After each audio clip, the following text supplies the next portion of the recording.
in the UK that collects WikiLeaks donations, emails, WikiLeaks to say that it has shut down its account because it had been placed on official U.S. and Australian government watch list. I'm sorry, the thing about the cat, this is so serious news, but they want to shoot the cat. Maybe with Al-Qaeda, block his funding, his fancy feast. WikiLeaks founder Julian Assange. I'm sorry, this is depressing news. Do you feed that cat fancy feast?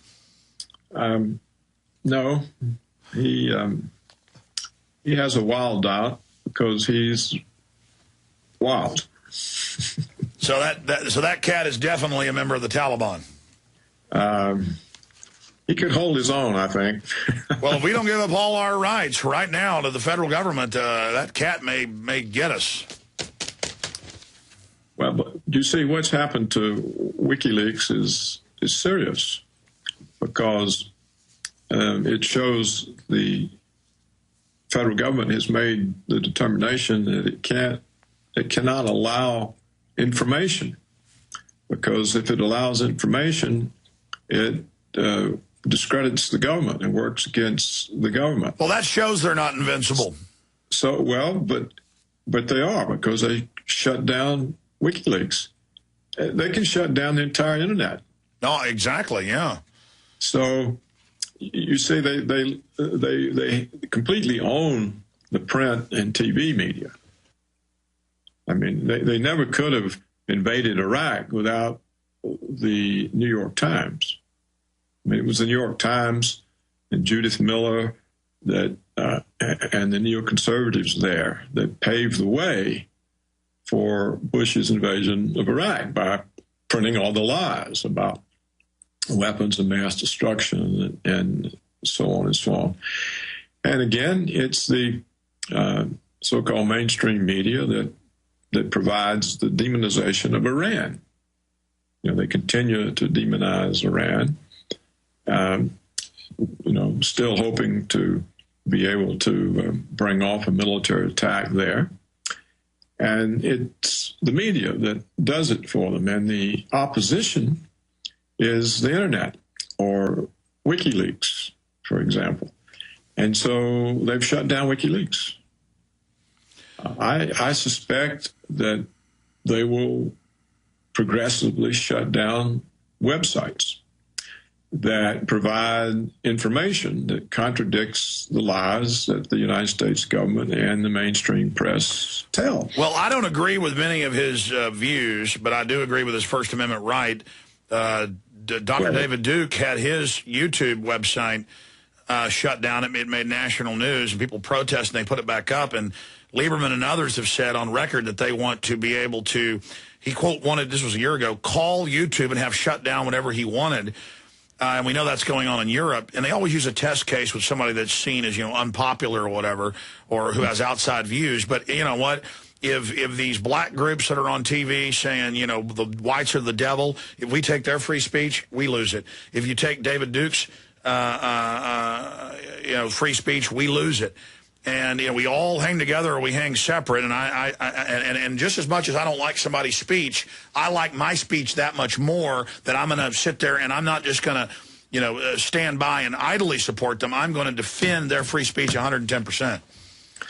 Well, I don't know what the WikiLeaks founder's views are, but what he does, the service he provides, is he publishes leaked documents that the New York Times won't publish. You may have seen the other day the report, I think, from Ray McGovern, the former CIA analyst. He was at some conference, and they had Daniel Ellsberg, and I guess it was in celebration of Ellsberg and the Pentagon Papers. And I think it was some editor from the Wall Street Journal that was there, or the New York Times. And they were asked, well, what would you do today if Ellsberg brought you the Pentagon Papers? And the answer is, we would call up the government and find out if it was all right to publish them. So the media is completely tamed. That is, the print and TV media. They're tame. and they're part of the Ministry of Truth, the Ministry of Propaganda. And we're actually living Orwell's 1984. And we have all these wars, and no one knows really what they're about. I mean, can you remember the 6-week war, cakewalk war that would be over in 6 weeks and cost $50 billion? Well, it was mission completed. Bush was up there in a aviator uniform with a giant cod piece. Yeah, but obviously it wasn't completed. It's a total lie, yeah. And do you remember Bush fired his White House economist, Larry Lindsey, because Lindsey estimated that the Iraq war might cost $200 billion? And we now know from Stiglitz and Linda Bims that the cost of the Iraq war is $3,000 billion, 15 times higher than the estimate Lindsey got fired for, because Wolfowitz, who was the Deputy Secretary of Defense, said, oh, it's not going to cost us anything. It'll be paid for out of Iraqi oil revenues. Of course, they knew full well that wasn't true. They wanted to profiteer. Well, look, it doesn't matter. We're talking about the constant stream of lies on top of lies. The Afghan war is now 10 years old. Don't you remember they told us just before they invaded Iraq that they had already defeated the Taliban? And so the army now could go to Iraq. Well, they've defeated the Taliban. Did they? The war is now in its 10th year. They're not defeated.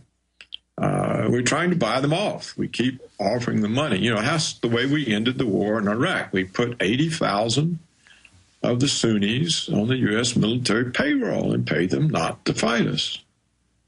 And that's what we're trying to do now in Afghanistan. We're trying to buy all the Pashtun tribes, the Taliban. We're trying to offer them money. We're trying to put them in the government with our puppet, Karzai. So...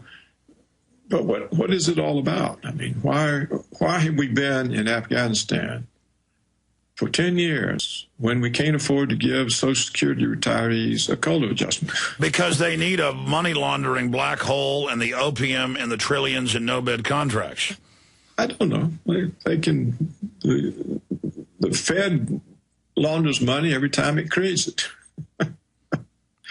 And it can create it whenever it wants. So I just don't think that people have a grasp. And I think it's global domination. It's part of that plan all the way through Eastern Europe, right through Turkey, right to the Middle East, all the way into Central Asia, up to China, to have that encirclement. I mean, we know why they're doing it. Well, Dr. Roberts, this has been an amazing interview, and of course I was wrong. The Tyranny of Good Intentions is not your newest book. Your newest book deals with how the economy was lost. What is it? I've read it. It's great. Why the economy was lost, the War of the Worlds. What's the full title? Yes, that's it. You did. How the economy was lost, the War of the Worlds. Absolutely. It's an excellent book. Everybody should read it to understand exactly what we're facing. And thank you for joining us. Going right now into the 24th hour. It'll be the 25th hour starting in about 5 minutes. And we haven't had a break this hour, so I'm going to take a break before we start the official radio transmission where we started yesterday, 24 hours ago. Dr. Roberts, keep doing your great columns and keep getting the word out to people so they realize in your concise, focused way just how deep down the rat sewer we've gone here. Okay, Alex, as long as they let us, we'll tell them. God bless you, sir. Take care. God bless you, Alex. There goes Dr. Paul Craig Roberts. Look, I'm going to play a clip of Ronald Reagan. Whether you loved him or hate him, the point is this is what he was talking about 20-something years ago versus what we've become. And then there's another clip of Stephen Harper saying we've got to be held hostage by the globalists. We've got to give up our sovereignty to have any economy. That's how they get you once they control you. We're going to play these two clips and then come back with the official kickoff. InfowarsMoneybomb.com. You want to call and donate, want to commend everybody. It's really been successful. Let's keep going to that 500,000 mark. 888-253-3139, 888-253-3139, 888-253-3139, 888-253-3139. Please donate. Be part of this. A few more hours. Be part of this historical event. Want to commend you all that have been involved in spreading the word and everything.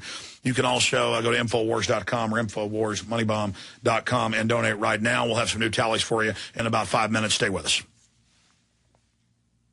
Whether we believe in our capacity for self-government or whether we abandon the American Revolution and confess that a little intellectual elite in a far distant capital can plan our lives for us better than we can plan them ourselves. Give us more authority and more ability. All of this talk about rules, we make them up as we go along. A government can't control the economy without controlling people. And they know when a government sets out to do that, it must use force and coercion to achieve its purpose. Put the legislation together to control the people. We go through the gate. If the gate's closed, we'll go over the fence. The fence is too high, we'll pole vault in. If that doesn't work, we'll parachute in. But we're going to get health care reform passed. They also knew, those founding fathers, that outside of its legitimate functions, government does nothing as well or as economically as the private sector of the economy. There needs to be a focus on an immediate increase in spending. I mean, I do think at a certain point you've made enough money. The more the plans fail, the more the planners plan. You're telling me we got to go spend money to keep from going bankrupt? The answer, yeah, that's what I'm telling you.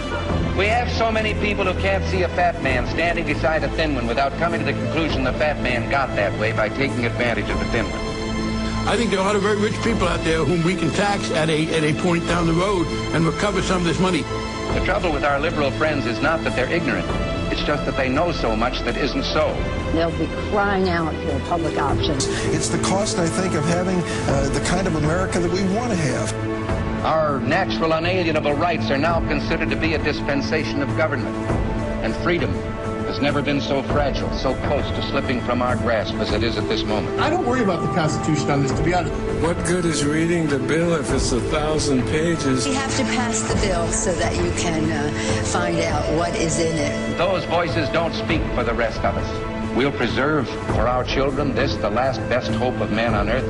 There have been times where America's shown arrogance. Well, I think it's time we ask ourselves if we still know the freedoms that were intended for us by the founding fathers.